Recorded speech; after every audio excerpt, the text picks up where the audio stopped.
আসসালামু আলাইকুম প্রিয় দর্শক, কেমন আছেন? নিশ্চয় ভালো। আজকে আমি দেখাবো গরুর মাংসের রেসিপি। আমার সব উপকরণগুলো এখানে আছে, আমি দেখিয়ে দিচ্ছি। আমার গরুর মাংস নিয়েছি, ধুয়ে পরিষ্কার করে রেখেছি। আছে পেঁয়াজ কুচি, আদা বাটা, রসুন বাটা, হলুদ, মরিচের গুঁড়া, এলাচ, দারচিনি, লবঙ্গ, জয়ফল, জয়ত্রী, জিরার গুঁড়া, লবণ, গোটা জিরা, এক্সেট্রা। এখন চলেন আমরা রান্না করব।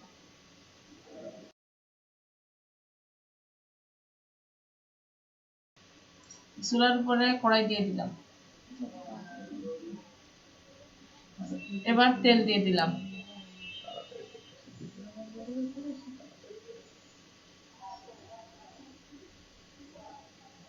এবার পেঁয়াজগুলি দিয়ে দিলাম। পেঁয়াজটা তেলের উপরে সুন্দর করে ভেজে নিব। একেবারে বেশি লাল করে ভাজবো না, মিডিয়াম আকৃতি রাখবো। তারপরে অন্যান্য মশলা দিব।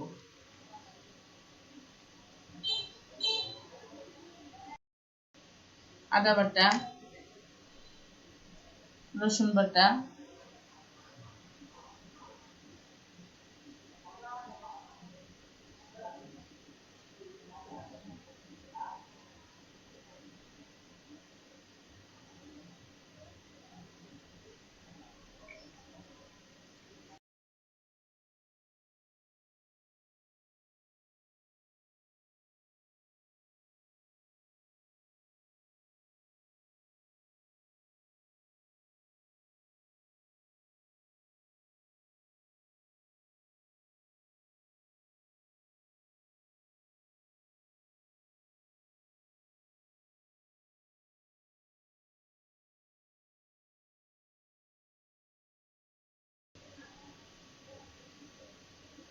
এরপর গোটা তেজপাতা, এলাচ, দারচিনি এগুলো দিয়ে দিলাম।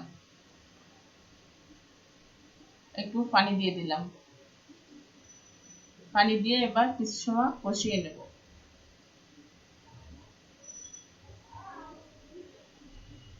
এবার হলুদ,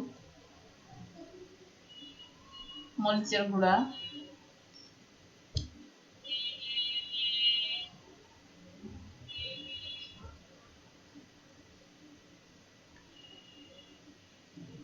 স্বাদ অনুযায়ী লবণ দিয়ে দেবো।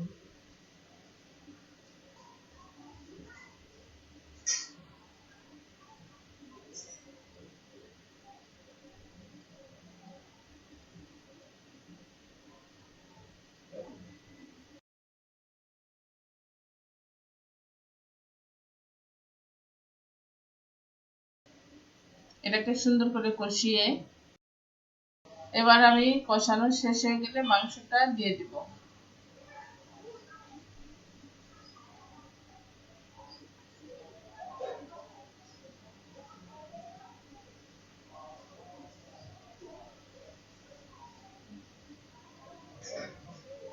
মাংসটাকে সুন্দর করে নেড়ে চেড়ে মশলার সঙ্গে মিশিয়ে নেব। কিছু সময় এভাবে রান্না করব।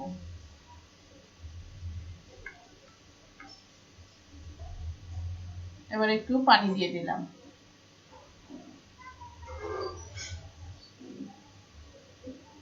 পানি দিয়ে মাংসটাকে নাড়াচাড়া করে ঢেকে রান্না করব। এই পানিতে মাংসটা কষানো হয়ে যাবে।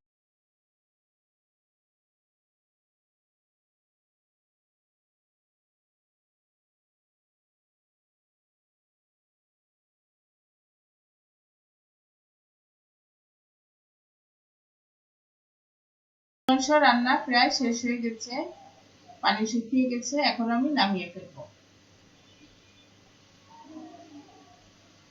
আমি ঝোলের পানি দিয়ে দিচ্ছি। ঝোলের পানি শুকিয়ে গেলে মাংসটা নামিয়ে ফেলবো। প্রিয় দর্শক, আমার গরুর মাংসের রেসিপি কমপ্লিট হয়ে গেছে।